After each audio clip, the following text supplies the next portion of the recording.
The scanner chirped once, a small, polite sound that carried the weight of a court verdict. Classification: Empath, human. Silence spread across the flagship's command ring like spilled oil. Officers from 12 species stared at the amber text hovering above the scanner pedestal. Some stiffened, some recoiled. A few bared teeth or flattened crests in reflexive fear. Admiral Crethil of the Viscari fleet exhaled through the vents along his neck. That classification is uncommon, he said carefully. And volatile. The human short by galactic standards, dark-haired, dressed in the unadorned gray of fleet civil liaison tilted her head. It's accurate, she said. My name is Mara Ellison. You carry no psi dampeners, hissed Counselor Sakin, whose species had lost a war to mindspeakers centuries ago. No neural halo. No restraints. Mara lifted her hands, palms open. I don't read thoughts. I don't control minds. I feel, and I help translate what I feel into words. The scanner chimed again, helpfully expanding the readout. Empathic range extended. Mode: passive focused. Risk index: low, consent-based. Low, Admiral Crethil repeated, his mandibles clicked. We are a fleet on the brink of fracture.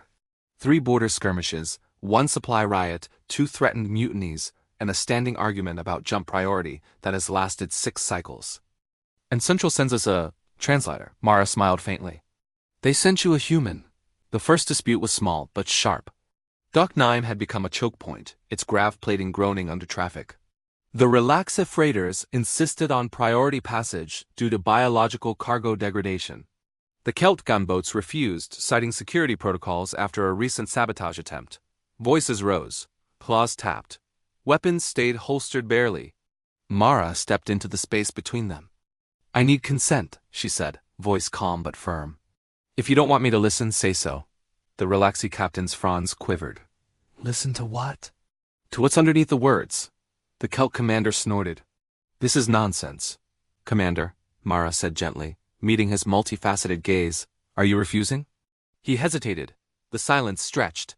No, he said at last. Proceed. Mara closed her eyes. The world shifted not in sound or sight, but in pressure. Emotions pressed against her like weather fronts. The Relaxi radiated tight urgency, a cold panic wrapped in duty. Beneath it, grief fresh, raw. The Kelt were a wall of rigid vigilance, fear hammered into discipline, the echo of an explosion that had killed 3 of their own last week. Mara opened her eyes. Captain, she said to the Relaxi, your cargo isn't just degrading. It's alive, and it's family adjacent. You lost a broodmate on the last run, didn't you? The fronds went still. How? And Commander, she continued, turning, your refusal isn't about protocol.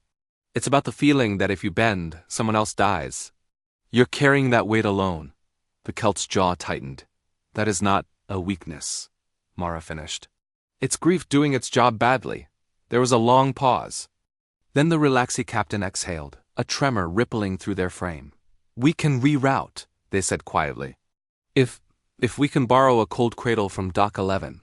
The Kelt commander nodded once. I'll escort. The dispute dissolved like frost in sunlight. Word spread. By the 3rd day, Mara was booked solid. She mediated between engineers arguing over whose atmosphere standards took precedence in shared habitats. She sat with quartermasters hoarding supplies out of fear their worlds would be forgotten. She listened to a pair of bonded pilots from different species who loved each other and hated the chain of command that kept separating them. Each time, the scanner glowed amber. Human empath. Some officers scoffed. Some avoided her. A few watched with something like awe. Humans weren't listed as empathic on the old charts, Admiral Crethil said during a rare quiet moment in the command ring. Mara shrugged. We didn't call it that. We called it putting yourself in someone else's shoes. You can feel an entire room, the Admiral said. Most trained empaths burn out at a handful. Mara's smile was tired. We learned early how to compartmentalize. Big emotions don't scare us. We grew up with them. Is that healthy? She considered. It's survivable. The crisis came on the 7th day. A transmission crackled in from the outer picket, a mixed-species strike group refusing orders. They claimed the next jump would put them in the path of a known ambush. Command insisted the intel was outdated. Voices rose, accusations flew. The word mutiny hovered like a drawn blade. Admiral Crothall turned to Mara. If this fractures, the fleet fractures. I know, she said. The strike group's feed filled the airfaces tense, eyes hard, fear laced with anger, braided tight. I need all of you, Mara said, projecting calm.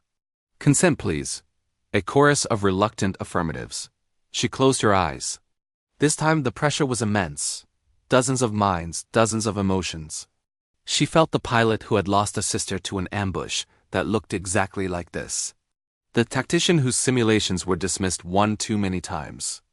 A commander terrified of being remembered as the one who hesitated and let the enemy through. Mara's breath came shallow. She anchored herself feet on deck, fingers brushing the small scar on her wrist, a reminder of home, of being human. Then she spoke. You're all right, she said softly. And you're all wrong, confusion rippled. The intel is outdated, she continued. But not in the way command thinks. The ambush pattern changed because the enemy learned you. They expect you to jump on schedule.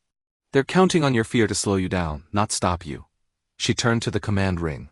And you, she said, voice steady, are pushing because you're afraid of looking weak to Central. You think decisiveness equals strength. Admiral Crothall stiffened. Strength, Mara said, opening her eyes, is trusting the people who are afraid for good reasons. Silence. Then the strike group commander spoke, voice rough. What do you propose, Empath? Mara exhaled. We alter the jump vector by 3 degrees, arrive early, and split the formation. You don't avoid the ambush, you surprise it. The tactician's eyes lit up. That would invalidate their firing solution, Mara finished. Yes, Admiral Crothall's mandibles clicked slowly. Do it. The battle was brief and brutal and decisive. When it was over, the fleet held. Back in the command ring, the scanner hummed as Mara passed. The amber text flickered, then updated. Classification, human empath, application, strategic mediation, status, essential. Sakan approached her later, eyes thoughtful. Your kind frightens us, the counselor admitted. You feel what we hide, Mara smiled, weary but warm. So do you? You just needed someone to say it out loud. What will you do now? Admiral Crothall asked. She looked around at the busy ring, at species that once barely tolerated each other now sharing space, sharing silence. I'll keep listening, she said. Until you don't need me, the scanner chimed softly, as if in agreement. And for the first time in many cycles, the fleet moved as one,